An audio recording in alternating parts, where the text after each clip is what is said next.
Hey folks, PCoutcast here, back with more 6 Days of Snow, thanks to MrDecuss, or Decuss. I don't know how to pronounce your username, but he pointed out that there's an epilogue right there that I completely missed. So let's take a look at that, otherwise we would never have known how the story really ended. 6 years later.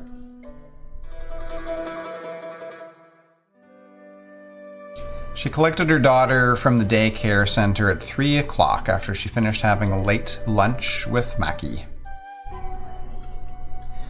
Over a gently steaming plate of still warm chicken gyoza? And hearty nourishing rice, she and Mackie had discussed Mr. Terada's comments about her tanka poems?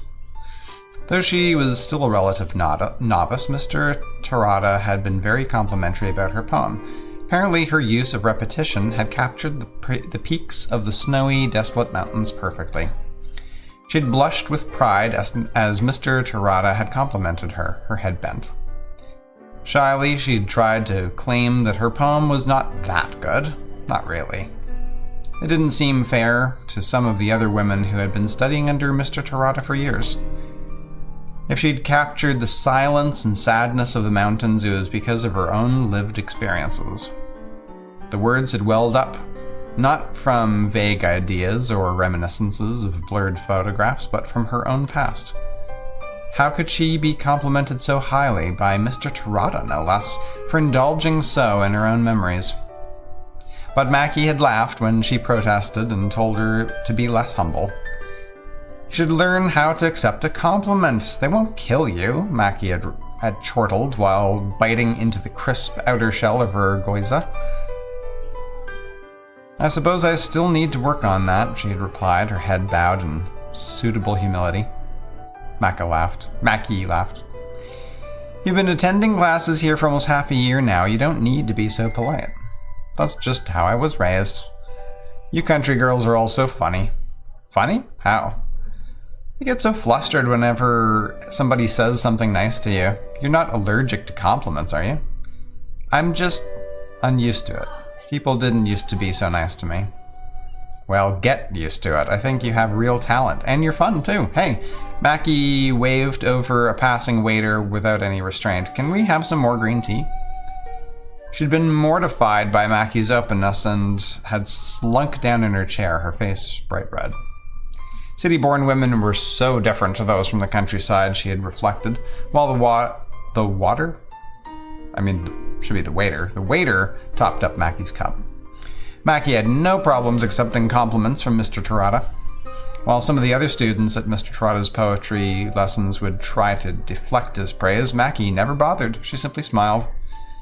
Some of the women, the ones who hadn't been born in Tokyo, thought Mackie was too shameless. They whispered about her behind her back. Initially, she'd agreed, but after 3 weeks, she changed her mind. Mackie was incredible. She was everything she'd always wanted to be and everything she could never be. She wondered as she poked at her own gyoza with her chopsticks whether she could have been so spirited if only she'd been raised in a different environment. Maybe it was the tall buildings of Tokyo that did it. They were so aggrandizing. One born here amidst the hustle and bustle of cars and shops and sprawling residential areas had to be sure of their own sense of self, or else they would get swept away. Mackie wore Western fashions. She turned her nose up at traditional Japanese clothes and instead wore the most amazing outfits, flared trousers, button-down shirts, or print dresses with hems that stopped at the knee. It was Mackie who, after her first session with Mr. Terada, had taken her shopping. She owed her current outfit, maroon sweater and pleated skirt, to the older woman's tutelage. It'd been a bit disconcerting at first to wear something so very short, but it was liberating too. So this was how Western women dressed. She'd never imagined. The process of reinvention was hard and sometimes it was scary, but it was never without merit. Finally, free from the clothes and manners and gestures that had been imposed upon her for years by her mother, she could be the woman she'd always wanted to be. Bold. Fierce. Determinedly independent. The dinner with Mackie concluded, she hoisted her bag about her shoulder and set off to the nursery. It's only a few streets away from the restaurant, so she walked. It was in the middle of November and it was starting to get cold. Though no snow had fallen, the air was chilly. It tugged at her hair, making it flutter behind her like a wave. It was nostalgic. It reminded her of her home. Maybe that was why she'd written the poem about the mountains. Ever since her move to Tokyo, she'd paid little attention to her memories. But now the weather had changed. They were coming back to her, like snowflakes dancing in the air. And to think, only 6 months ago she'd been living in the desolate mountains of Hakuba. How things changed. Her daughter, Yukiko, was delighted to see her mother. Though they'd only been parted for a few hours, to her it must have seemed like years.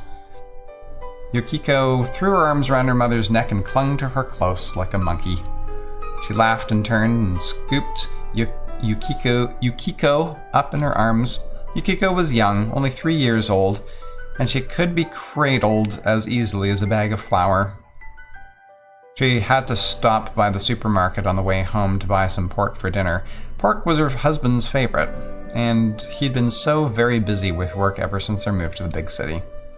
But first, she had somewhere she wanted to go. Okazaki's? Okazaki's was a small, relatively dusty bookshop that had been built many years ago. The shelves were wooden and reached all the way up to the ceiling, and they were crammed with old tomes. The inside of the shop was lit by gas lamps, but they were always dimmed, perhaps to preserve the books.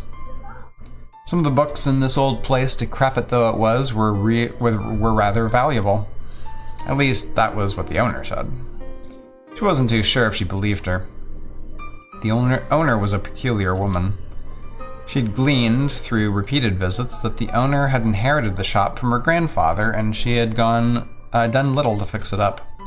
It smelt peculiar inside the shop, of dust and ink and bancha tea.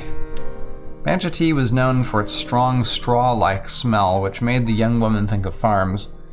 It was the owner's favorite drink, and she always had a mug of pale green bancha tea with her. Yukiko didn't like the smell of the tea, and she would always complain when her mother took her to the small, out-of-the-way library. Apparently, it hurt her eyes. Her mother had ceased bringing Yukiko here with her for a while to lessen her complaints, but today was a special occasion. After months of searching on her behest, the owner had finally managed to get her hands on a book she had been seeking for the last 5 years. The book itself was nothing special. It was a slim volume of poetry by an author who had 20 years or so ago been quite popular for his breakout piece fireworks. Now, Tanabe E.G. was an old name, just as dusty as the works that lined the shelves of Okazaki's. It was still possible to find his anthology of earlier pieces, including the famed fireworks, and she'd uncovered a second-hand, dog-eared volume of his first and only novel in a second-hand bookshop, but this collection of poetry was different. Unfortunately, the poetry anthology hadn't been as moving as she'd remembered it in her childhood, and the novel was almost excruciatingly maudlin. Though the novel featured a young girl apprenticed to be a geisha, the girl's mentality had belonged more to an older man than a teenager. At least, she didn't remember being moved to examine her own breasts in such detail when she was 15. A little disappointed by her finds, she had vowed to move on from Tanabe E.G. and his works. He was a misty figure who inhabited her past. Sleeping ghosts were best left alone. Still, despite her resolution, her curiosity continued to haunt her. There was one collection of poems of his she had not read. Few people had. It had been released in a very limited print run. Only 1,000 or so copies had been created. Trying to find one had been nigh impossible, and after scouring all the used bookshops and libraries she could, she had almost given up on her search. That was until she had heard about Okazaki's. Apparently, if given time, the owner could find any book one could ever want, even lurid tales of so-called romance that were deemed to be indecent. She wasn't interested in such stories, however. She was more interested in the poems. 6 Days of Snow. Now, the owner had finally managed to find it, and she could read it at long last. The work, which had been written and addressed to her. "Take good care of it," said the owner, Shoko, as she handed her the book. "Finding this took me no small amount of trouble. "I'm aware," she replied with a small bow of her head. "Thank you very much. I don't do this for free, you know. It might be kind, but my heart isn't that deep." "I know. I appreciate it. Here." She drew a few bills from her pocket and slid them over the wooden counter, which was marked with rings from the bottom of Shoko's ever-present cup of matcha tea. Shoko, as she had discovered, wasn't the sort of woman who bothered with silly things like coasters. The bookshop was so dingy and run down there was little point. "This is the rest of the payment, as we agreed." "Thank you," said Shoko, with a small bow of her head and a cat-like smile. "It's a pleasure doing business with you." She took the book in her hands, holding it reverently, and walked to the back of the shop. There were a few chairs set for prospective buyers to flip through their future purchases, but few people used them. Maybe it was because of the smell. It was so dingy in the back of the shop it was hard to see, but at least the smell of the matcha tea was less pervasive here. She took a seat on a chair, the book in hand, and pulled Yukiko into her lap.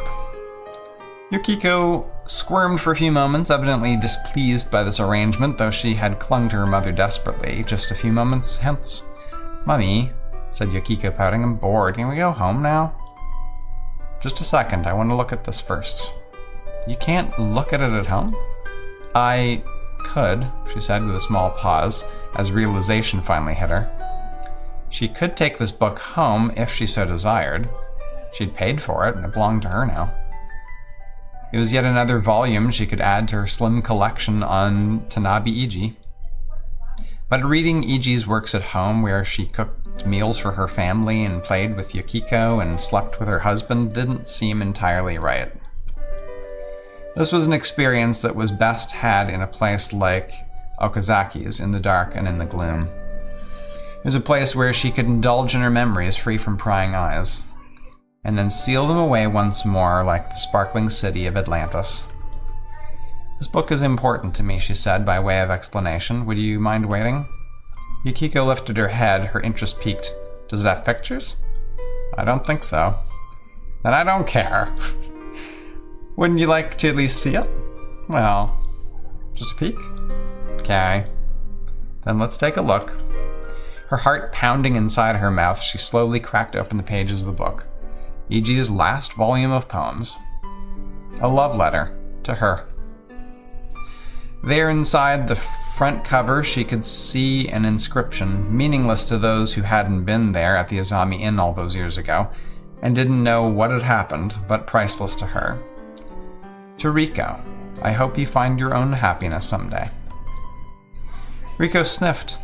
She felt something catch in her throat, and she didn't think it was the dust. She looked down at Yukiko, cradled in her arms. Her weight was warm and comforting against Riko's lap. She thought about her new life in Tokyo, the poetry lessons and the art classes and her feeble attempts to learn French, the meals out with Maki, and the large shrines far, far fancier than anything Hakuba had to offer, and her childlike amazement upon her very first trip to the cinema. She thought about her new friends and her husband and their plans to travel the world. China, France, Italy. She thought about all the places she had seen already, and all the places she wanted to see. She thought about the people by her side and the people she'd left behind.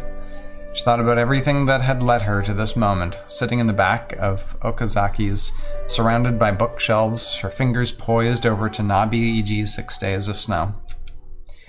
She thought long and hard, and then, "Hey, Mummy," Yukiko piped up suddenly. "Aren't you going to turn the page?" "Oh," said Riko, starting to in surprise. I'm sorry. "Were you thinking about something?" "I was thinking about a lot of things. Happy things? Some of them." Yukiko screwed up her face.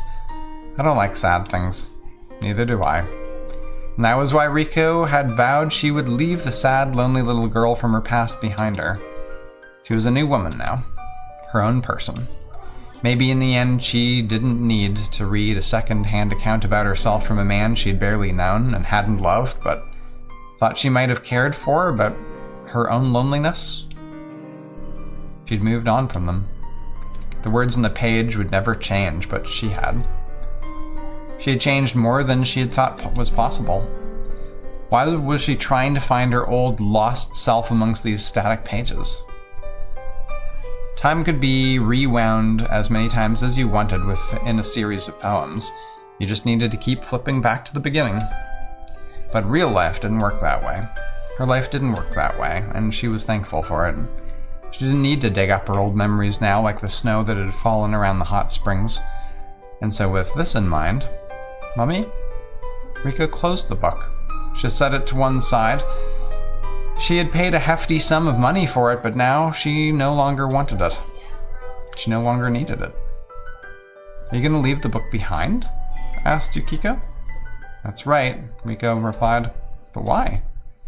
Because, said Riko, pressing a kiss against Yukiko's... Riko said, pressing a kiss against Yukiko's cheek, I already have what I want right here. If E.G. had written these poems hoping Riko could become happy one day, he needn't have worried. Riko's life might not have been a fairy tale, but that didn't mean she would be unhappy forever. All snow melted if you give it enough time. And that is the prologue. Now there's extras. Well, what is that? Some pictures? Music box? Notes? Hello everybody, and thank you for reading 6 Days of Snow. I hope you enjoyed it, and even if you didn't enjoy it, I hope you didn't find it too dull. This story was mostly inspired by classic Japanese novels from the 1900s, particularly Beauty and Sadness, by someone who I can't even begin to pronounce.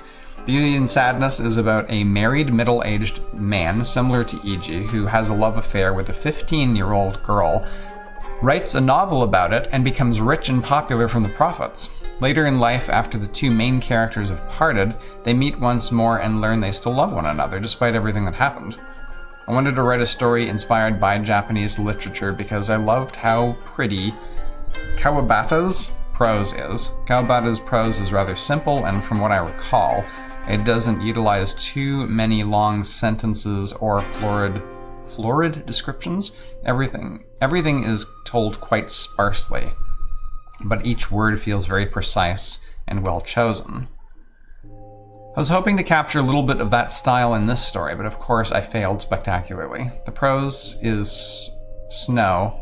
snow is pretty overwrought, and E.G. uses a lot of imagery and likes to ramble. E.G. is supposed to be melodramatic and introspective, and one of the key facets of his writing in universe is how elaborate it is. Since the main character in Snow is a writer who has a specific style, I thought it would make more sense to try and mimic E.G.'s supposed style than that of another writer. After all, the story is being told from E.G.'s perspective, though he is a bit frustrated in his inability to write crisp, clean sentences. The plot of Snow also has a few similarities with Beauty and Sadness, mostly the uncomfortable romantic elements. Actually, a common theme in a few of the Japanese novels I read, like Tanazaki's The Diary of a Mad Old Man and Naomi, and Mishima's A Thirst for Love, are romantic relationships between young girls and men significantly older than them, often with tragic endings. That's probably why I decided to adopt a similar focus. When writing this story, I wrote the final scene first, and then thought of how the events in the story could have led to this happening. My aim was to write a story about a sex scene, but make the sex depressing rather than titillating. This story doesn't really have a sex scene, though, since I couldn't imagine E.G. writing something that scandalous. I suppose this story is a little similar to my other visual novel, Sweetness Monster, which has a similar main character and storyline. Though E.G. is the narrator of Snow, Riko is probably the more important character. At its heart, Snow is the story of a young girl who doesn't have much life experience. She's afraid of her mother, but her mother is the only family she has, and she's spent her whole life obeying her. Riko wants to escape, but sees no way of doing that until she meets Iji. Riko and Iji get along well enough, and though Riko doesn't love him, she decides to manipulate him into falling for her. She hopes if he loves her, he'll sweep her away from her lonely life and rescue her. That doesn't happen, and at the end of the story, Riko starts to regret her actions. She feels uncomfortable about sleeping with Iji, and when she realizes he's going to leave her after everything she did for him, she thinks about killing herself. After a few years pass, Riko manages to move on with her life. She leaves the inn of her own volition, marries a man close to her age, and has a daughter. Iji doesn't feature in her life when she grows up, and she doesn't read the collection of poems he wrote about her. In a real-life scenario, moving on from a relationship that could never work is probably healthier than pining after it, though it's not a very romantic conclusion. It seems a little unrealistic to me that a teenage girl wouldn't resent, or at least regret, sleeping with somebody many years older than her. And in most cases, I imagine girls this young aren't mature enough to make such decisions. It seems inevitable in a situation like this, one or both parties will get hurt. And so I tried to write a story with romantic elements where it's impossible for the two leads to have a happy ending because they're simply too far apart in age and experience. And Riko doesn't truly love Iji. She just loves the idea of him rescuing her from her loneliness. You could also argue whether Iji actually loves Riko, and if he doesn't simply love the idea of a young girl being enamored with him. Maybe after writing this, I can work on nicer stories that are less depressing, but probably not. Well, thank you for joining me for this unexpected addition to the series. I hope you enjoyed it. We will see you in the next video.